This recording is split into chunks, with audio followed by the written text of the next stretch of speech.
Good day, ladies and gentlemen. We are the Group 9 and we are presenting the top tourist attraction and destination of Central Europe, Southern Europe, and France. Agenda: Introductions, Political Geography, Physical Geography and Topography, and Climate. Demographic Astronomy, Customs and Cultures. And last, Tourist Attraction. The Central Europe. So first, we discuss the Central Europe. Central Europe is a geographical region of Europe between Eastern, Southern, Western, and Northern Europe. The region comprises most of the former territories of the Holy Roman Empire and those of the two neighboring kingdoms of Poland and Hungary. So now we are discussing the political geography of Central Europe first. Throughout the recent years, Europe has witnessed a rise in far-right parties, which have become a challenge for the mainstream European politics. An important characteristic of these parties is nativism, which is a combination of nationalism and xenophobia. Moreover, most of these parties have some form of opposition toward the EU, as well as substantial skepticism toward its performance, which ranges from trying to exceed the EU to performing its structure. Next is the European far-right parties accuses the Union of dismantling European values and identity and hold it responsible for the influx of foreign migrants and refugees. Although Europeanism has had important international consequences such as Brexit, few regions match Central Europe, which this factor has managed to link, unite, and bring countries closer, profiling populist politicians to gain political power through anti-immigrant promises. The last is, this is an stark contrast to a Central Europe that was eager to join Western liberal institution 3 decades ago upon the collapse of the Eastern Bloc, Kazakhstaki 2017. Physical Geography and Topography. The Central Uplands extend east-west across the Central Europe and include western France and Belgium, southern Germany, the Czechia, and parts of the northern Switzerland and Australia. The Central Uplands are lower in altitude and less rugged than the Alpine region and are heavily wooded. Important highlands in this region include the Massif Central and Vosges in France, the Ardennes or Belgium, the Black Forest and the Taunus in Germany, and the Or and Sudeten in Czechia. Climate. The climate in the subregion is temperate, generally moist and cool. It is influenced by the Atlantic Ocean to the west but becoming increasingly continental with hard winters to the east, and Mediterranean with hot dry summers in the southern part of France. There are four main seasons in Europe. First is spring, second is summer, third is autumn, and last is winter. Spring season is in Europe typically falls between April and June and also happens to be the best season to visit Europe. The weather is quite pleasant, is transitioning from winters to summer. There are no local holidays during this time, hence making it an ideal time to visit Europe as there will be no local tourists. Although the temperatures may be low during this season, it is still best to avoid the busy summer months as local European holidays are between mid-June and August, and the industry overloaded with travel requests from local tourists, as a result of which there are fewer and more expensive accommodation and larger crowds at all popular attractions. Summertime in Europe is when all locals are getting ready to go on their annual family vacations. Although it is an excellent time in Europe, no matter which part you go to. One thing you will find everywhere in enormous hordes of crowds consisting of local and international tourists. Autumn is in Europe typically starts around mid-September and ends mid-December. at which point the weather transitions into winters. The temperature can be quite low in Europe during this time. But it's an excellent time to visit the country as there are no local holidays and there are fewer international tourists as well. Winter times are the least popular tourist season in Europe. The weather is wet, rough, and gloomy. You cannot enjoy the otherwise gorgeous European countryside as everything is dried up. The range between winter and summer temperatures increases eastward while the precipitation can exceed inches in the 80 inches in the mountains, with snow often lying permanently around high peaks. Overall weather, the weather of Europe can be quite unpredictable and wet, so weather need not be a significant factor in deciding when to visit the country, although the overall weather is quite nice.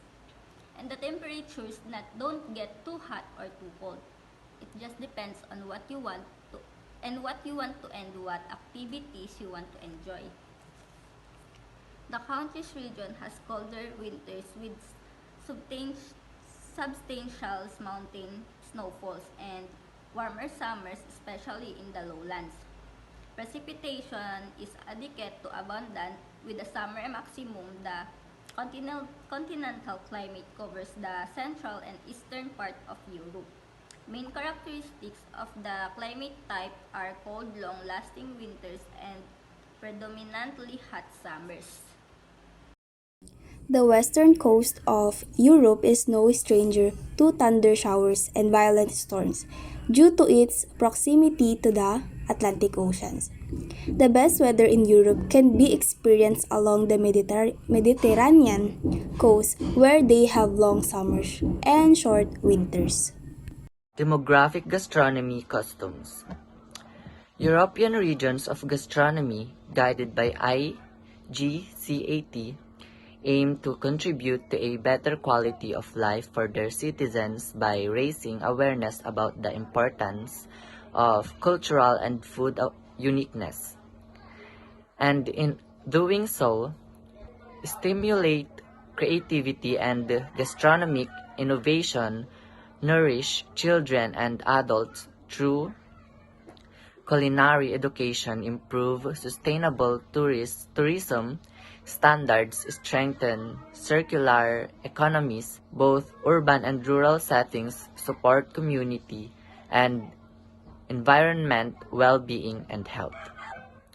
So, ang European regions of gastronomy na pinamamahala ng IGCAT ay naglalayong mapabuti ang kalidad ng buhay by raising cultural and food uniqueness awareness, stimulating creativity, educating children and adults, promoting sustainable tourism, at suportahan ang kalusugan ng komunidad.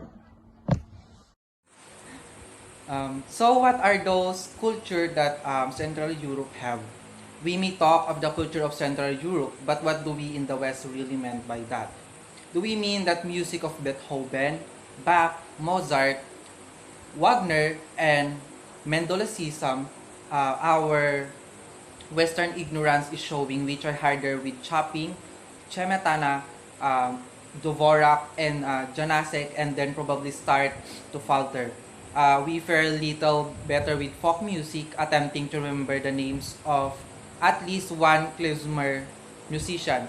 Yali Strom failing entirely to recognize the music's roots in Eastern Europe and Jewish tradition, and we are no safer on starting down. Manyoki Adam let alone anything about their work in literature. The works of Hermann Hesse and Erich Remarque may be joined by Franz Kafka, but Boleslaw Proust and Cyprian Norwid remain a mystery. The philosophers of Germany shine bright through Western, though not so those of Slovakia or Hungary. Arthur Koestler is known in the West primarily as a novelist and one of conveniently died in London.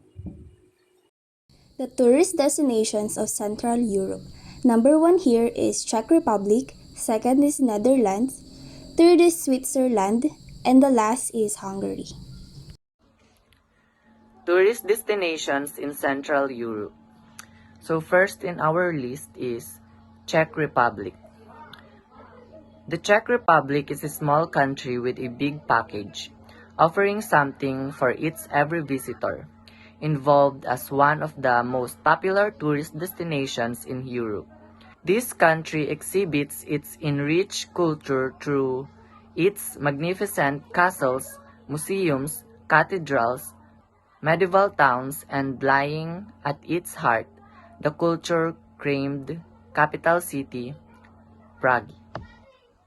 Second of our list is Netherlands. Amongst one of the most developed and progressive nations of the world, the Netherlands offers an immersive and enriching traveling experience. With the most exquisite flowers blooming in the summer, refreshing showers in the fall, snowfall and nostalgia in the winter, and the most colorful landscapes in the spring, the Netherlands has something to offer to everyone. So, the Netherlands is a developed and progressive nation, offers an immersive travel experience with its beautiful landscape, vibrant flowers, and diverse season. So third is Switzerland. Switzerland can be called as a stylish tourist destination. It offers countless cultural experiences and adventures. The awe-inspiring landscapes are a hot spot for skiing, hiking, and mountain biking and call out to the adventures. Ang Switzerland naman ay isang stylish tourist destination na may iba't ibang mga cultural experiences and adventures, including skiing, hiking, and mountain biking, appealing to the adventurers. Last is Hungary. Currently, among the 15 most popular tourist destinations in the world, Hungary offers a unique amalgamation of traditional European culture and modern-day practices. Here, you can take a trip through a quiet rural villages and enjoy a thriving nightlife in Budapest, both within a distance of a few miles. Among the 15 tourist destinations globally, Hungary blends traditional European culture with modern practices, offering charming rural villages and vibrant Budapest nightlife. The Southern Europe. Southern Europe. Political geography. Political geography is the study of how humans have divided up the Earth's surface for management control purpose. Southern Europe carries a particular value content. Therefore, it is a problematic to accurately define it. There are 10 different states in this area, including Andorra, both Cyprus, Greece, Malta, Italy, Portugal, San Marino, Spain, and Vatican. They form 4 characteristic groups. These are relict states, decolonized states, formulating nation-states, decaying imperial centuries. So, what are the physical geography and topography of Southern Europe? Europe is the second smallest continent, only Oceania has less landmass. Europe extends from the island nation of Iceland in the west to the Ural Mountains of Russia in the east. Europe northernmost point in the Svalbard archipelago of Norway, and it reaches as far south as the island of Greece and Malta. So yung Europe is napakalit lang niya na second smallest continent sa mundo. yung only Oceania has less land masses. And the next is Europe is sometimes described as a peninsulas of peninsulas. So, ang Europe is dinidescribe siya or tinatawag siya as peninsula of peninsulas. A peninsula is a piece of land surrounded by water on three sides.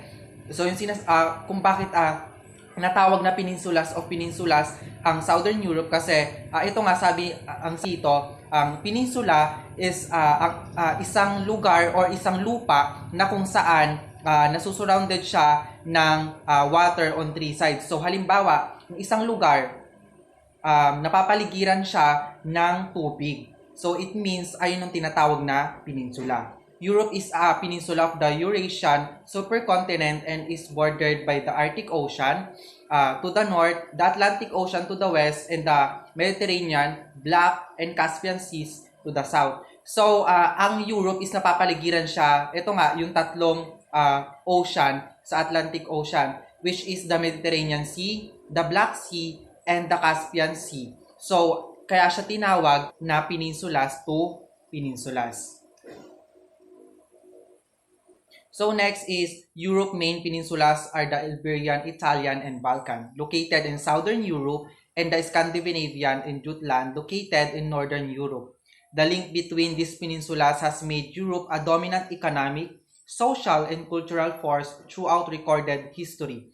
Europe physically, geography, environment, and resources, and human geography can be considered separately. Europe can be divided into four major physical regions running from north to south: Western Uplands, North European Plain, Central Uplands, and Alpine Mountain. So, ang physical geography ng Europe is nahahati siya sa mga sa major physical region, which is the running from the north to south, Western Uplands, North European Plain, Central Uplands, and the Alpine Mountains. Southern Europe climate. Southern Europe has a distinctively Mediterranean climate. Sa kadahilanan, ang kanilang lokasyon ay nasa norte ng kadagat-dagatan ng Mediterranean, which features warm to hot, dry summers, and cool to mild winters, and frequent sunny sky. Central Eastern Europe is classified as having a humid continental climate, which features warm to hot summers and cold winters. So, ganyan yung klima sa naturang lugar. Demographics and gastronomy. The basic ingredients that have historically comprised the Southern European diet or panglasa ay nagiging kilala at nakakakuha ng malaking atensyon at kasikatan para sa kanilang kalusugan. Ang mga halimbawa nito ay ang mga sumusunod na nakikita nyo sa slide na to.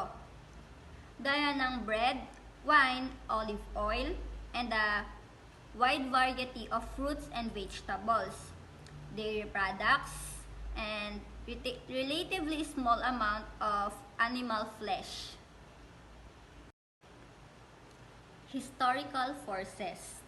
Ang mga historical forces na masasabi nating humubog sa katimugan ng Europa or Southern Europeans ay ang pagkain.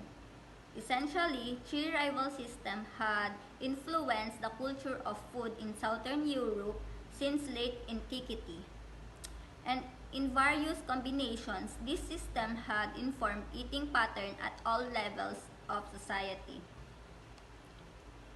Christian, the most pervasive of this food system o masasabi natin isa sa pinakamalakas na impluensya might be called Christian, although its roots are not necessarily found in the teachings of Jesus and his disciples. The ideal goal of Christian foodways has been spiritual purity through the control of bodily urges, though his can easily be lost sight of when rules are bent and holidays become occasions for excess. The second major system is medical in origin and has gained and lost popularity in the past 2 millennia, depending on the state of nutritional science. though it continues to influence common beliefs to this day.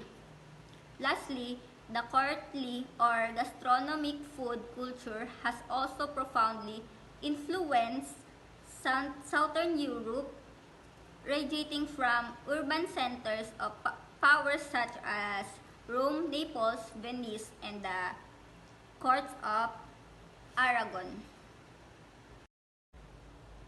Whereas religious, medical, and gastronomic considerations shape the foodways of most cultures. It is their unique and often surprising combinations that make those of Southern Europe especially fascinating. Ang mahusay na mangluluto dito sa Southern Europe ay tinatawag na the gourmand monk, the duke surrounded by swarms of physicians, the parvenu townsman indulging his taste for spices, at iba't iba pang panghalo sa pagkain, or reveal glimpses into the dynamics of society and the ways that individuals express themselves through food preferences. Customs and culture. The culture in Southern Europe is family-oriented, people enjoying leisure activities and have a strong regard for traditions. Businesses tend to have a traditional and hierarchical structure, and so personal networks can help to open doors and foster connections with the right people. Southern European customs every business traveler should know. When you think about avoiding Fox Pass on business travels, countries in Asia or Africa may spring to mind, places where cultural difference seem more apparent. However, there are several customs unique to Southern European countries that are often. So avoiding Fox Pass on business travels can be challenging, lalo na sa mga bansa ng Southern European na kung saan ang natatanging mga kasanayan ay madalas na na-overlooked. So, to avoid misunderstandings when traveling to Southern Europe for business, it is crucial to be aware of cultural differences. First is you need to make an eye contact. Second is physical contact. Third is hand gestures. And last is head movements. Tourist destinations of Southern Europe. For every avid traveler, Southern Europe is one of the most beautiful destinations in the world to visit. Southern Europe travel is must-do adventure that exposes tourists to the cultural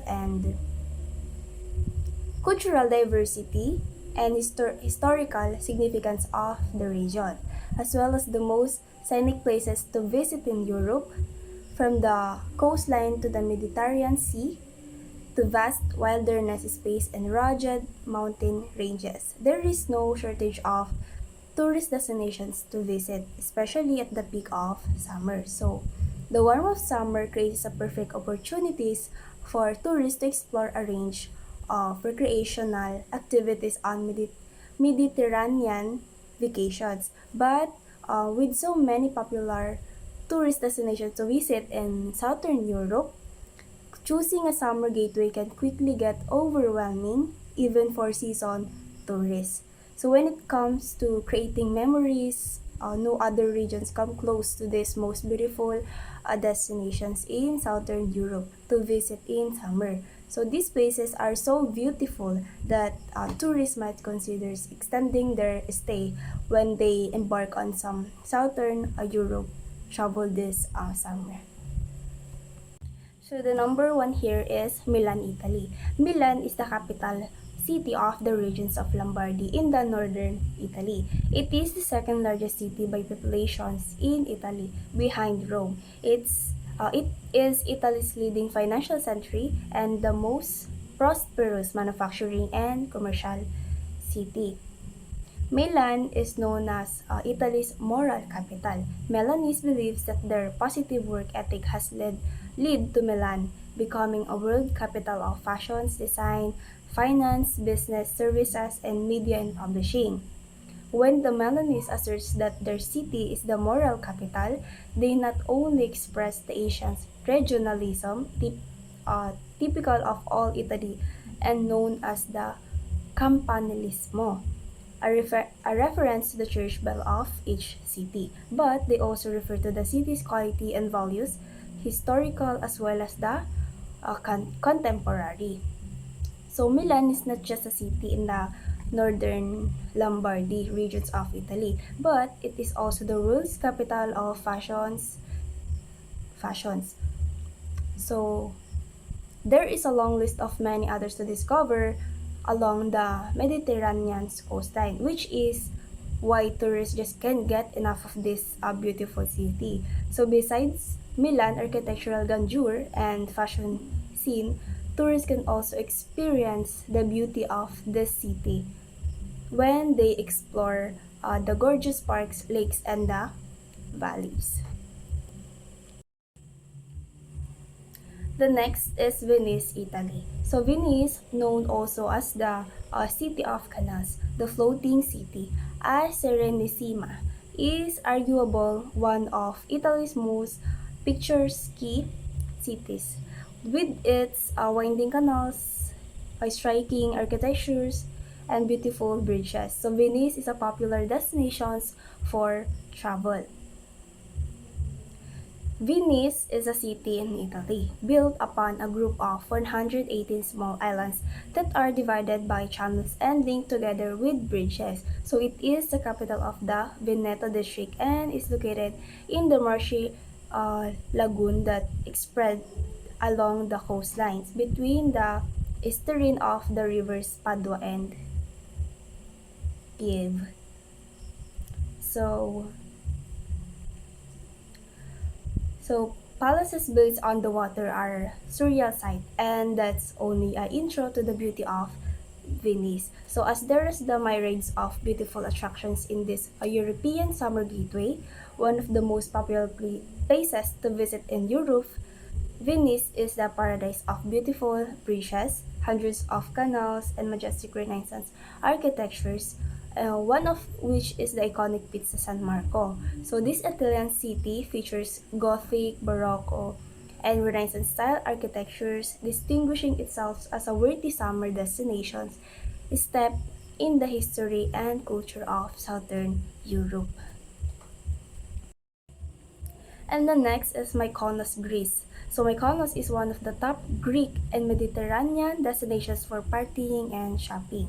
So with its own beautiful style, the island combines the Cycladic culture with cosmopolitan attributes in a mesmerizing result. So explore its pristine beaches, nearby islands, delicious cuisine, and island hope to even more Asian destinations.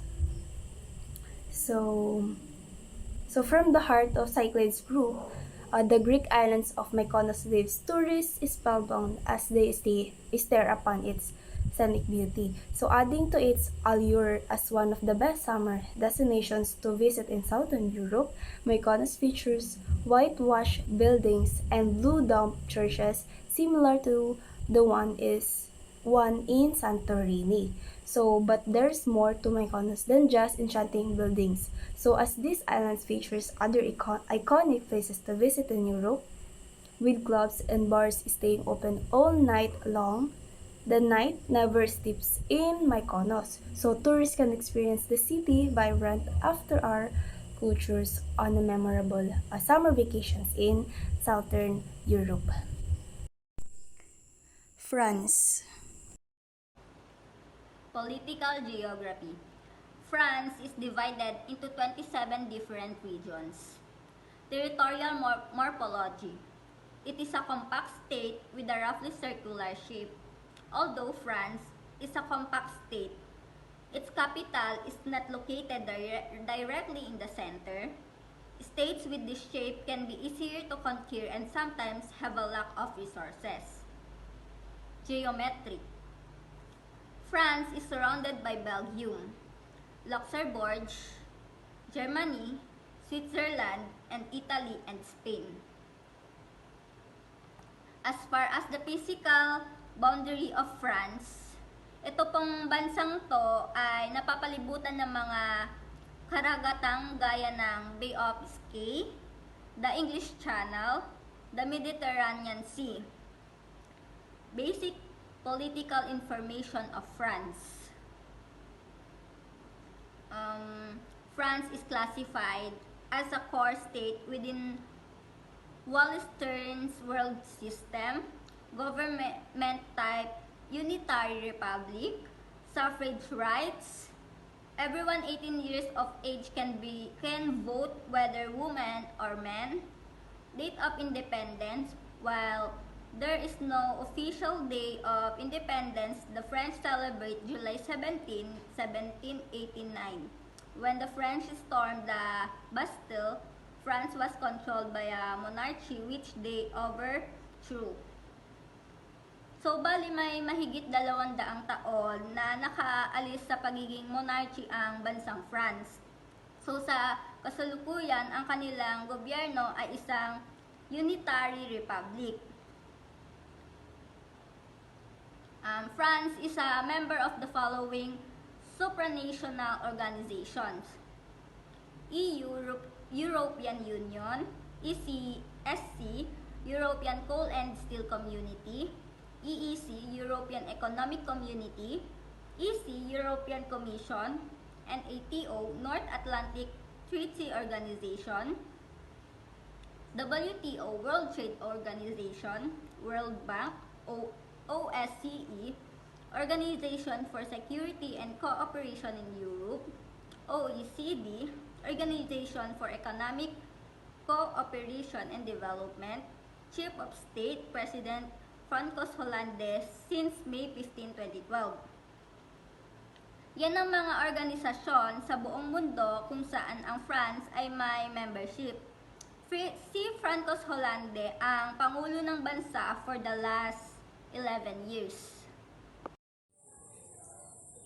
So, what is the physical geography and topography of France? France's geography consists of the flat plains and hills in the north and west, mountainous in the south and is the third largest country in Europe with the highest points in Alps. So, ang France is napakalawak na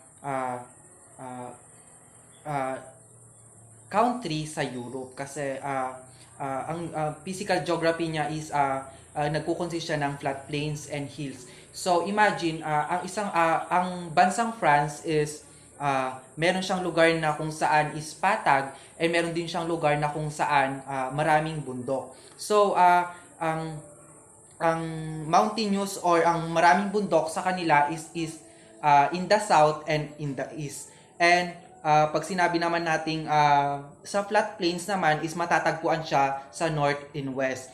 So, ayun nga, sinabi ko kanina na ang France is the third largest country in Europe. So, imagine, ang France ang pangatlo sa pinakamalawak na country sa France. So, ang highest points niya in Alps, with the highest points in the Alps. So, ibig sabihin, siya yung pinakamataas, kumbaga. The climate of France. So the climate of France is generally favorable to cultivations. So most of the France lies in the southern part of the temperature zone. So although the subtropical zone encompasses its southern fringe. So all of France is considered to be under the effect of oceanic influences, moderated by the North Atlantic drift on the west and the Mediterranean Sea on the south. Demographic gastronomy. The gastronomic meal is a French social practice celebrating significant events like births, weddings, and anniversaries. It involves enjoying good food and drinks, promoting togetherness, taste, and balance between humans and nature. The meal should follow a fixed structure, starting with the aperitif and ending with the liqueurs. Gastronomes knowledgeable about the tradition preserve its memory and transmit it to younger generations. The gastronomic meal strengthens social ties and draws family and friends closer together. Food brings people together. The French know this, and they cherish the time they get to spend with each other over a meal. In fact, UNESCO declared French cuisine a world intangible heritage. While Paris attracts all the glitz and glamour, it wouldn't be amiss to say that the country's true gastronomic heart lies in Lyon. Noong kalagitnaan ng 17th at 18th century, there was an advancement in haute cuisine o kilala sa tawag na high cuisine, at ang pinanggalingan nito ay nadiskubre sa mga recipe ng isang gourmet specialist na pinangalan ng La Vergne. So we're going to France culture and custom. So French culture is rich and varied with the influences from all over the world. So from the famous food and wine to the beautiful architectures and art, there is so much to discover. So with the long history dating back to the Roman Empire, France has been major culture force in Europe for centuries. So here are some things you should know about French cultures and custom. So French culture has long been celebrated for its art, food and wine, fashions and architectures. So but there is more to French culture than just these things. So the French people have a unique way of life that is steeped in history and traditions. So if you are planning a trip to France, or if you simply want to learn more about French culture, here are a few simple etiquette tips so you can ensure that your interactions with the French are enjoyable and memorable. So number one here is the French are well known for their polite and formal mannerisms. So when meeting someone for the first time, it is customary to shake hands and exchange greetings. So it is also important to maintain eye contact during the conversations. So next is, it is also important to remember to use proper titles when addressing people. Like for example, you should never call someone by their first name unless you are invited to do so. So next is, the French tend to stand close when talking to someone. So do not be alarmed if you are approached in this way. So in general, it is best to speak softly and avoid loud or lengthy conversations in public places such as restaurants or cafes. And last is, when inviting someone into your home, it is considered impolite to enter without being invited. So likewise, guests should not stay too late or overstay their welcome. So the French place a high value on personal privacy. So it is important to respect their artist boundaries. So let's go to the French history.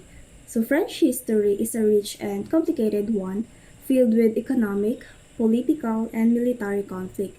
So for centuries, France has ruled by a monarchy with a small group of nobles holding most of the power.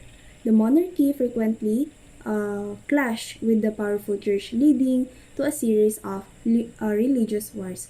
So in 1789, the French Revolution began, so overthrowing the monarchy and giving rise to a republic. So however, the new government was soon embroiled in a series of wars with other European powers. So in 1871, Germany defeated France in the Franco-Prussian War, leading to the establishment of the German Empire. So France would spend the next few decades trying to recover from its defeat.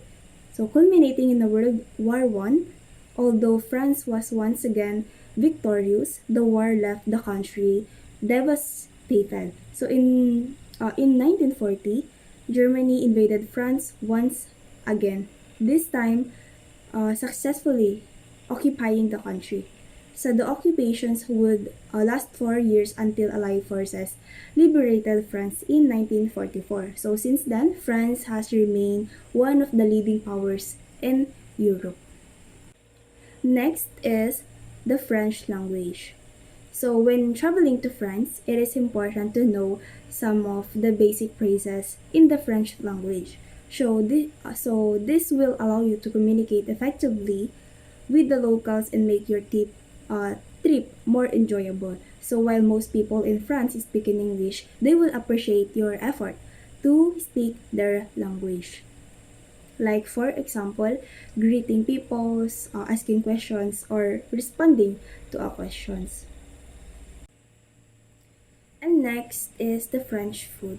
So in terms of what to drink, the French typically enjoy red wine and with their meals. So no discussions of French cultures would be complete without mentioning wine. So the French have been perfecting the art of winemaking of centuries, and they are now responsible for producing some of the world's finest wine. Whether you prefer red or white, there is sure to be a French wine that suits your taste. However, they also have a strong cultures of coffee drinking, so you will often see people enjoying coffee throughout the day.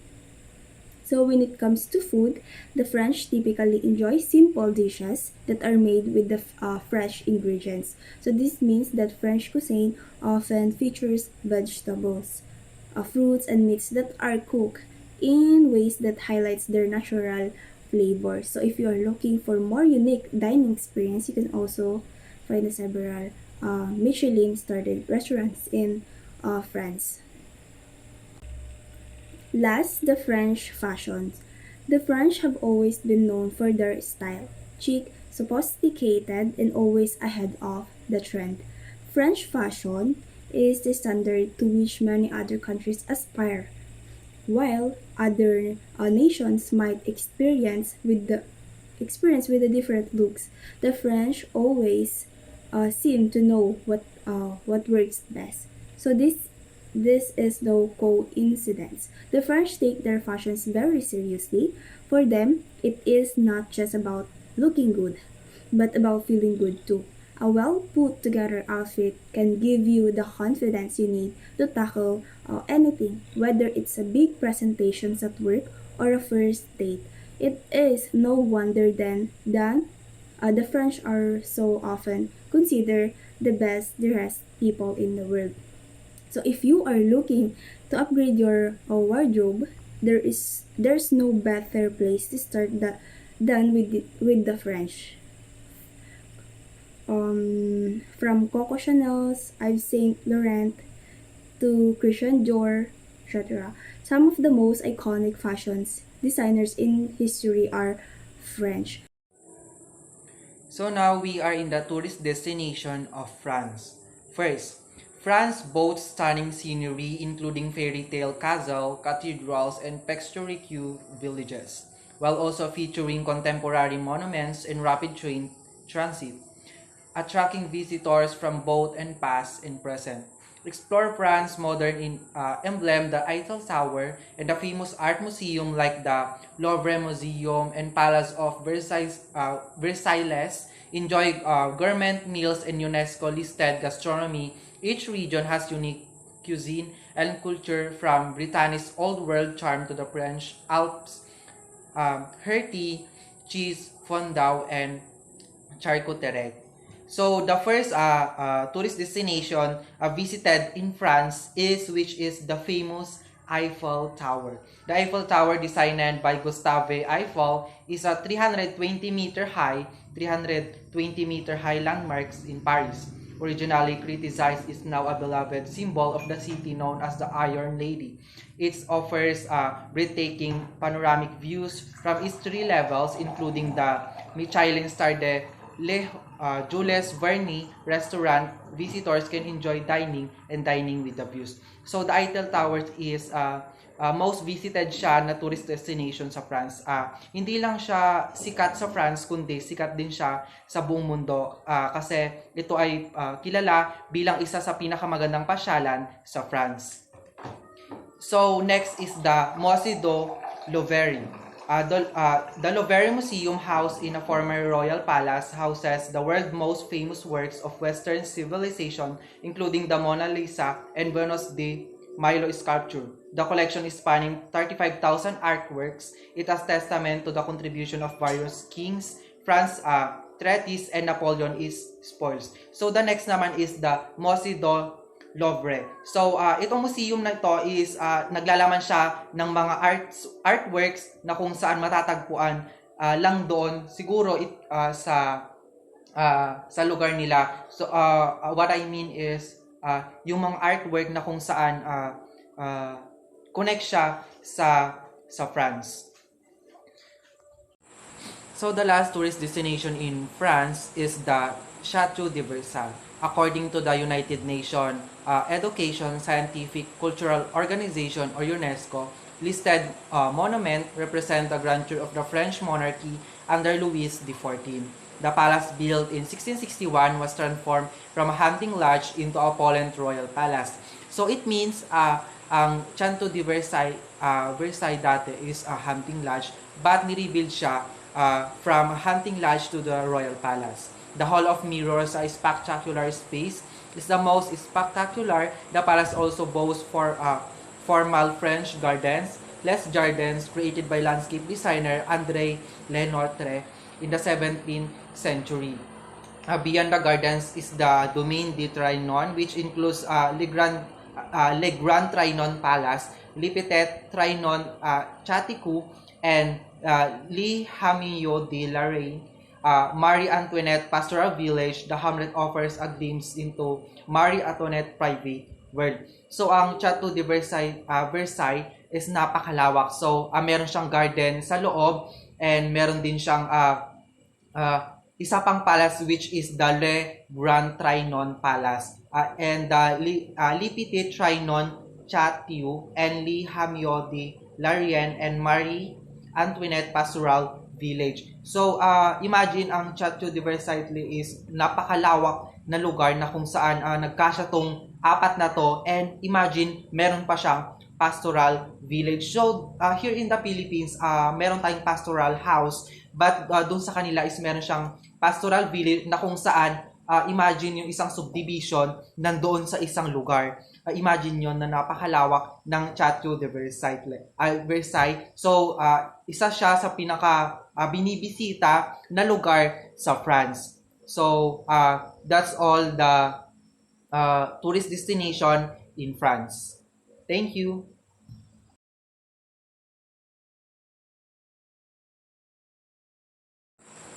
So that's all our report in the lesson 5, which is the top tourist attraction and destination of Central Europe, France, and Southern Europe. Again, I'm Carlos Magday. Mabuhay! Again, we are the Group 9. Thank you.